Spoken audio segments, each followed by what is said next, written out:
మనం bacteria face చూద్దాం. ఇది కూడా వైరస్సే. సో ఈ వైరస్లో ఏంటంటే కాకపోతే ఇవి బ్యాక్టీరియాని ఇన్ఫెక్ట్ చేసే వైరస్ కాబట్టి. సో ఈ పిక్చర్లో మనకి head, collar, sheath, tail, prongs, tail fibres అన్నీ ఉంటాయి. సో కొంచెం డీటెయిల్డ్గా చూద్దాం.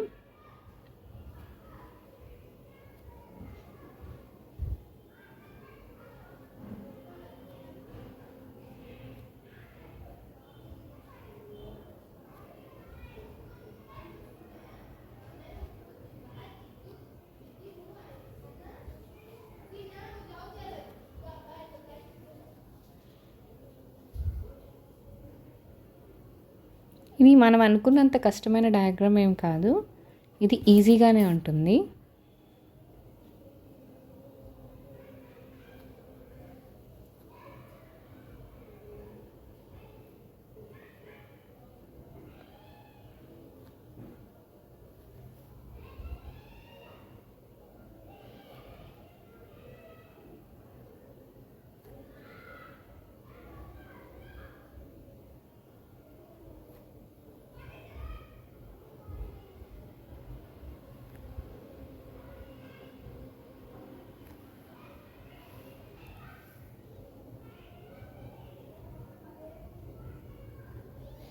సో ఇప్పుడు మనకి హెడ్ పీస్ వచ్చేసింది. హెడ్ పీస్ తర్వాత ఇప్పుడు నెక్ వస్తుంది. కొంచెం చిన్న నెక్ వచ్చి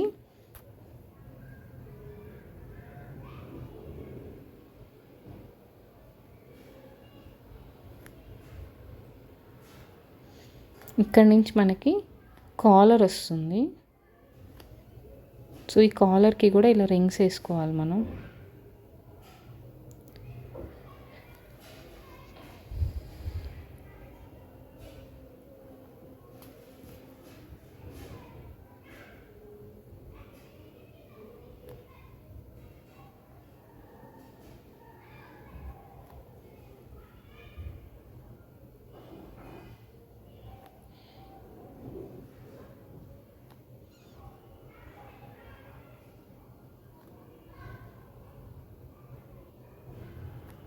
సో ఇలా మనం ప్రాంగ్స్ వేసుకుంటే ఈజీగా ఉంటుంది.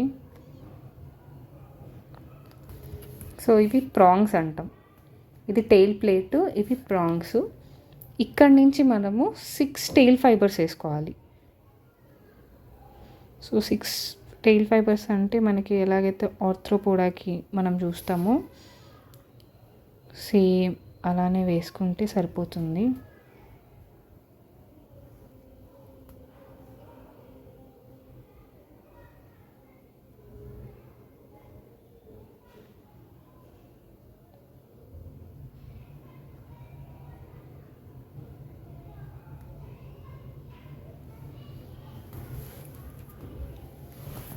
సో మనకి ఇంకొంచెం డీటెయిల్డ్గా కావాలంటే ఒక డబల్ లైన్ వేసుకోండి, బట్ అవసరం లేదు డబల్ లైన్ కూడా. కాకపోతే షేడింగ్ చేసుకోవడం ఇంపార్టెంట్. సో ఫస్ట్ అయితే గ్రీన్ కలర్ షేడింగ్ చేసుకుందాం. సో మనం హెడ్కి గ్రీన్ కలర్ చేసుకుంటే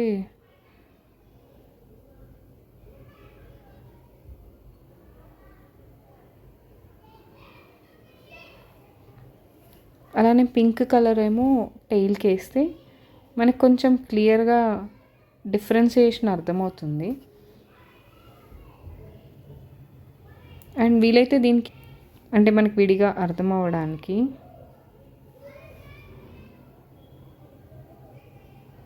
కాలర్ ఇది. సో ఇప్పుడు మనం కావాలంటే డీటెయిల్డ్గా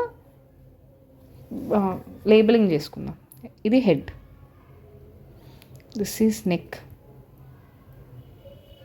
ఇది కాలర్,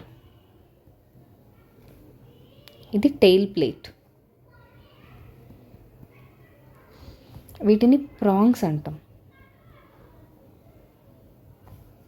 ఇవి టెయిల్ ఫైబర్స్.